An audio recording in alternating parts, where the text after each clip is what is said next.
Hi YouTube, welcome back to my channel. I'm Michelle and this is Rossworks. This is episode 2 of the Christmas Do-It-Yourself Sewing Series. And in this video, I'm going to show you how you can make one of these bad boys. This is a rag quilt style Christmas stocking. I couldn't help but notice that everybody else was doing Christmas stocking tutorials and well, what would be the point of me doing one if everyone else is already doing one? Stitching with Rachel did a hexagon one, so that was really cool. That was interesting. I decided to change it up.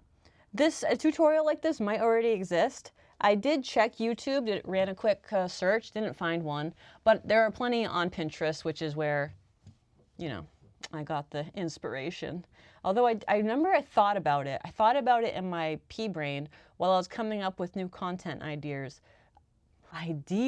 Oh my goodness, I just talked like my dad. Oh. Rag quilts seem to be all the rage right now, or at least that's what my algorithm would have me think. Well, enough talking. Let's go ahead and just jump right in. What you will need is a stocking template. I've got mine from Learn, Create, Sew, but you can also find templates pretty much anywhere. I went with medium. On this website, they have small, medium, and large. I have a marking tool, and that's for the next step. I'll show you in a moment. I have one of these slot rulers, which made everything go a lot faster. As you can see, I've marked up here with a little dot the 4-inch intervals. If you don't have this, any ruler will do. I've also got my flannel, the front fabric, and then this is the back fabric. You're not really going to see this. This will be inside of your stocking, so it doesn't matter. This is some $1 per yard fabric I got from Walmart, so you can use anything, scraps, ugly fabric, doesn't matter. This right here is this, but with an added 1/2 inch seam allowance to make up for the amount we're going to be losing. The reason for that is, look at this. Can you imagine losing an inch on this? You'd have one skinny stocking, that's for sure. So all I did was I used some wrapping paper. I put this on top and I used my ruler to find the 1/2 inch all around, and I'll show you that next. What I'm doing here is I'm cutting out a piece of wrapping paper just to make it easier. And then I put my ruler on the 1/2 inch mark and I'm moving it down slowly. And as you can see here on the curves, I'm moving it along and I'm putting little dash lines. And as it increases, I'm sort of just moving the ruler. And then at the end, I'm connecting all the lines. And that gives us our 1/2 inch seam allowance. Because of how flimsy wrapping paper is, I chose to glue mine down to some cardstock, and I found it a lot easier and it really stabilized the template.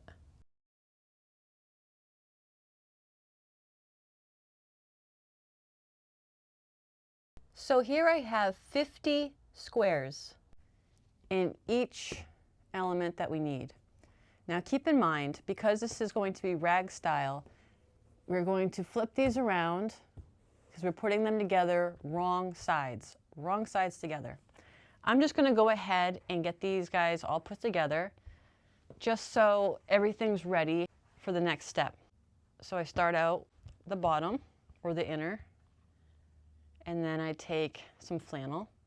And this flannel here was just some scrap flannel I had left over from when I made a baby quilt. Some people double it up. Me personally, I'm fine with just one.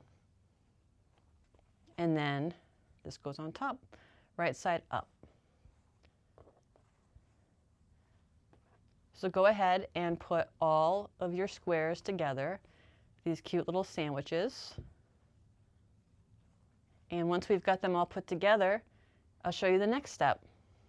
This is how I've chosen to stack mine, just because it'll be way easier just to simply grab from the top. And I'm going to bring you over to the machine now and I'm going to show you how to stitch these up. Okay, so I've gone ahead and I brought my stack right next to the machine. And I'm just going to grab one right off the top. And I'm just going to sew a line from this corner to this corner. And we're going to chain stitch these doing that, this corner to this corner. And then when we're done, we're going to flip it, and then we're going to stitch from this corner to this corner. So you'll have an X. You're stitching an X onto each one of your little fabric sandwiches here.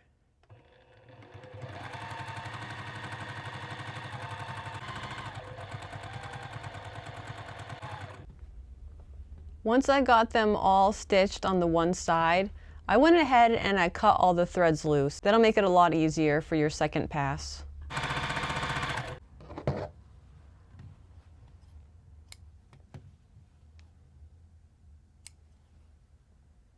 Take all of your finished square sandwiches and bring them over to the stocking template. You will lay them all out on top of the template to ensure that everything fits correctly. This also serves to help you find the exact layout you want. So what I'm doing right now is I'm reaching over and I'm keeping everything in order. And remember that we're doing wrong sides together. And I know that a 1/2 inch is the standard seam allowance, but I've opted to do 5/8 inch. And that's just to give myself a little bit more real estate so that hopefully everything still fits and I don't have to cut more squares. Granted, this is also going to be a smaller area. You know, it's just a stocking. So it should look like this. I'm on the second row. This was the top, right? And then again, wrong sides together. This is where you have to keep reminding yourself, wrong sides together, wrong sides together. And then, and remember, wrong sides together again. Just line these guys up.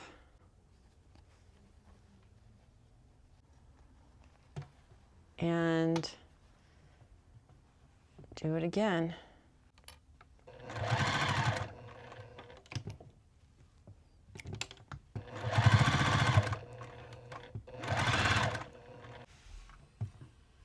As you can see, I've got it in the shape of a boot.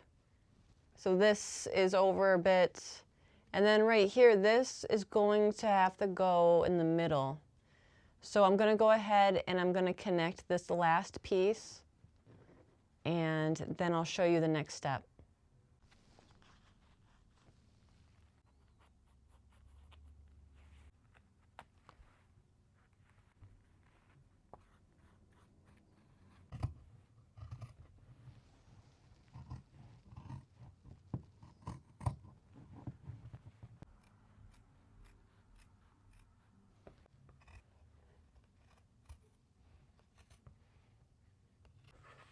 So that is one side of your stocking.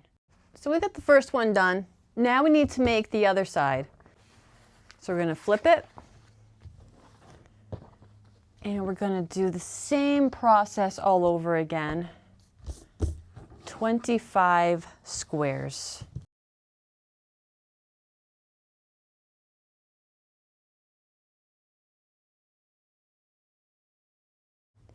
So I'm just going to go ahead and I'm going to sew into rows, and then I'm going to bring it all together.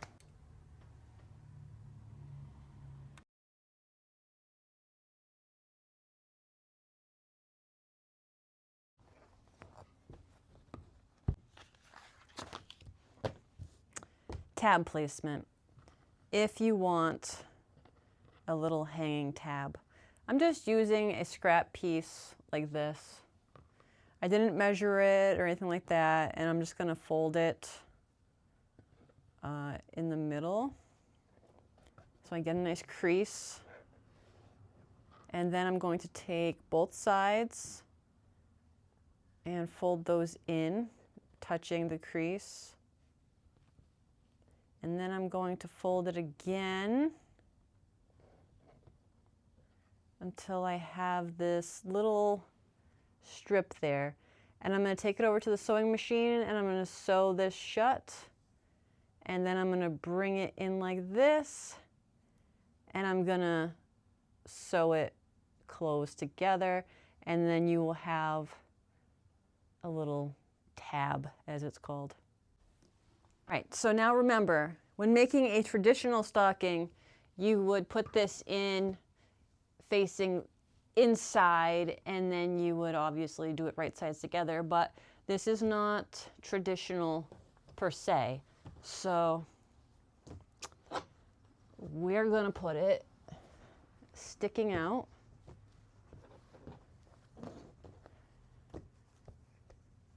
Just like that. And then wrong sides together. Okay, really quick, something I just realized. Take each piece and sew across the top. Sew across the top at that 5/8, 5/8, 1/2, whatever you want. The reason for that is because we're gonna be clipping the top and we want the top to be nice and fuzzy, just like the rest of it. And it's gonna be kind of weird to do that without having a line to keep everything intact, if you know what I mean. So let's go ahead and put this wrong sides together.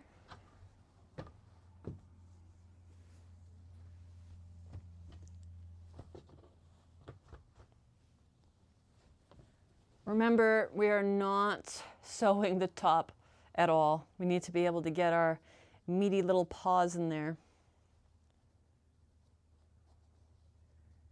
But I am going to clip it regardless because I want everything staying in place.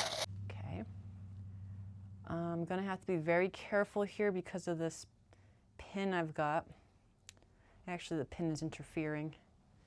All right, I'm gonna pull that out. It's just because it's right at a seam. So I'm gonna move it down ever so slightly just to get it out of the way there. Make sure, very important, that both sides your seams are open. Even if your seams aren't lining up, it's not the end of the world. Just make sure they're both open. They're close enough together that once this is all fuzzed out, it's not going to be noticeable. And plus, you only see one side anyway.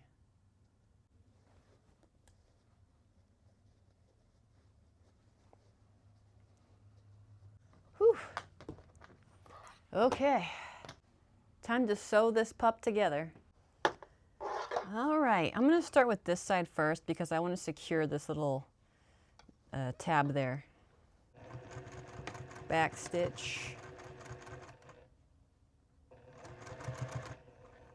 All right, this is where I remove this. All right, I'm fully aware of this. I'm going to hold everything in place very carefully.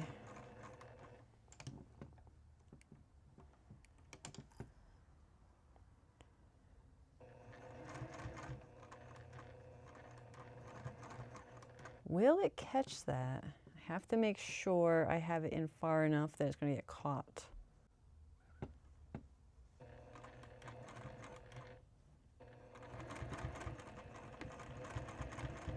And back stitched it.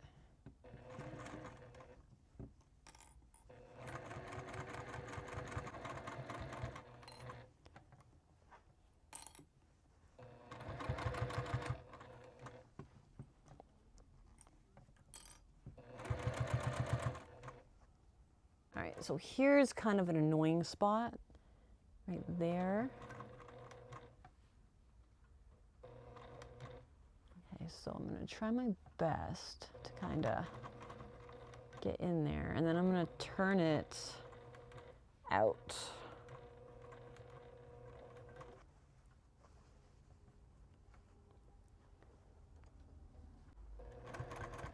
Okay, whew.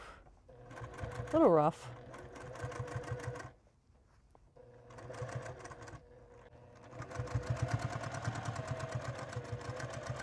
Back stitch. Oh, we did it. But that's how she looks, and that's in there good and tight. Do you know what the last step is? Well, not quite last step, but a very pivotal next step is we need to trim all of these. We need to trim the sides and every seam we see. It's recommended 1/8 inch. Do what you can. It's gonna take a little bit of time. So I'll just show you how to do it really quick, but then I'm gonna set that aside and do it a little bit later while I'm watching some brain rot on TV. I'm just going to show you right here. I've got these, and it's a lot better than using actual scissors because they snap back open. I recommend everybody get themselves a pair. And I guess I'll just sort of start from maybe just wherever. And I'm going to hold these all awkward. I already know it. Obviously, don't cut into your thread. You want to be like just above that.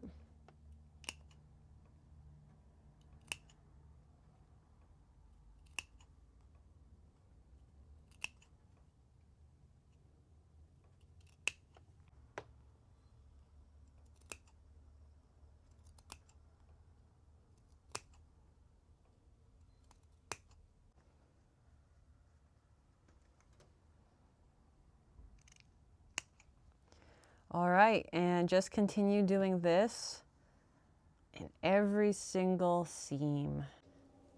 Once you've got everything snipped, now it's time to get it pre-fluffed before the final fluffing. And I'm doing it on the floor because it's going to make a big ass mess. And I just take this little spray bottle with water.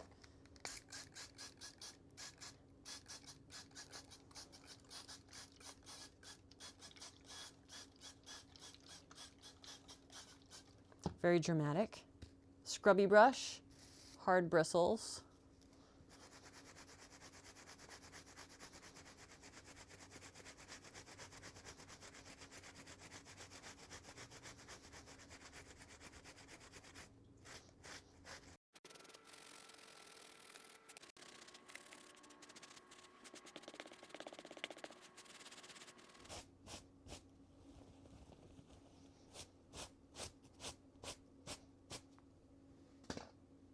As you can see, this is the mess I was referencing.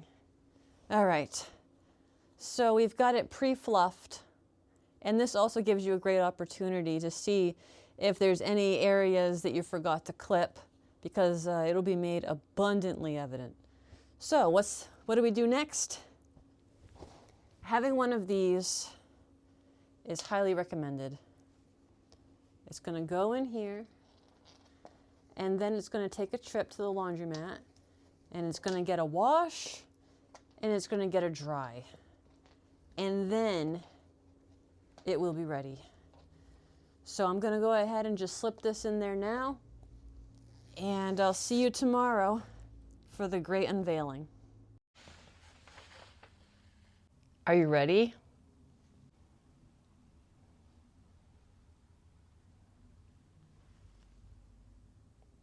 So what do you think? Do you like it? I think it came out pretty cool. This is the first rag quilt style project I made. So if you haven't made a rag quilt yet, this will help you get your feet wet, as they say. Initially, I put it in the laundry bag, and I put it into the wash with my clothes, and nothing really came off too much.